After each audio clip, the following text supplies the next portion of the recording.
if-else statement in Python. So if-else is a decision-making statement and there are various formats of this. So let's begin and one by one we'll look at each of these formats. So the first one and the most primitive form of the if-else statement is the if statement. Here's the syntax for if. So you have the keyword if followed by the condition and then we have the double colons. On the next line you can put in your statements which will be executed if this condition results in true. So all these statements are indented slightly towards the right. This indicates that these statements are within the if block. So how exactly does this if statement work? Let's look at the flowchart to understand this. So at first we have the test expression or the condition. Now if this condition results in true, that means that the statements which are inside the if block, those will be executed. If this condition results in false, then the control of the program will skip to the statements after the if block. And in either case, the program then proceeds to print these statements right after the if block.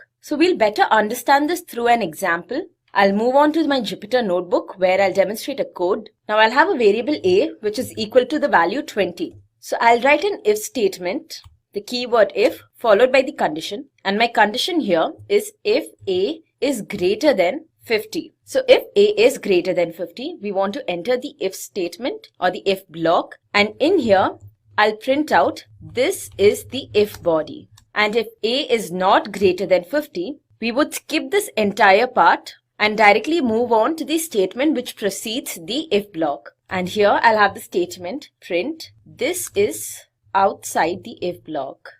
So I'll run this program now. So in this particular case, the value of a was 20, which is obviously less than 50, which is why we did not enter the if block. We simply skipped the statement after the if block. Now if I make the value of a equal to 60 and then run the program, you see that we have entered the if block. So this print statement here, that is the body. So this print statement which says this is the if body is printed, and then the control moves on to the next statement which is outside the if block, which is this is outside the if block. So both these statements are printed. This is how if works. So the next format for if is the if-else statement. So far we could specify the statements that will be executed if a condition is true. Now in case of if-else, we can specify the statements which will be executed in case the condition is true and a separate set of statements in case the condition is false. So that is the part that comes under else. Now let's look at the syntax here. There's if followed by the condition and then the double colons just as before, under which you have your statements which will be executed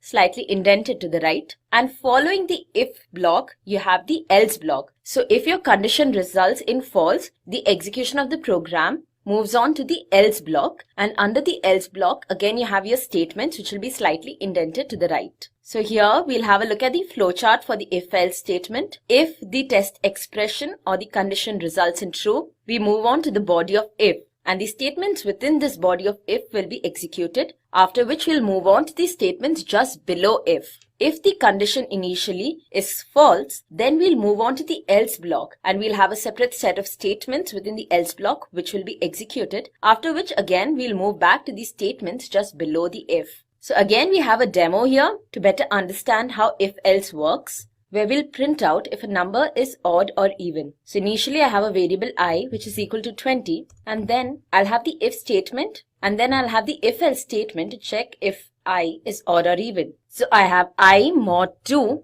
equal to 0. So if I mod 2 is equal to 0, that means the number is even because I is completely divisible by 2. So in that case I'll print out this is the if block and I is an even number. And if I mod 2 is not equal to 0, we need to print out that I is odd. So initially we did not have this capability with just if statement, but when you have the else too, if I mod 2 is not 0, the control goes to the else statement and only the statements which are inside the else block gets printed. So here I have print, this is the else block, and then print I is an odd number.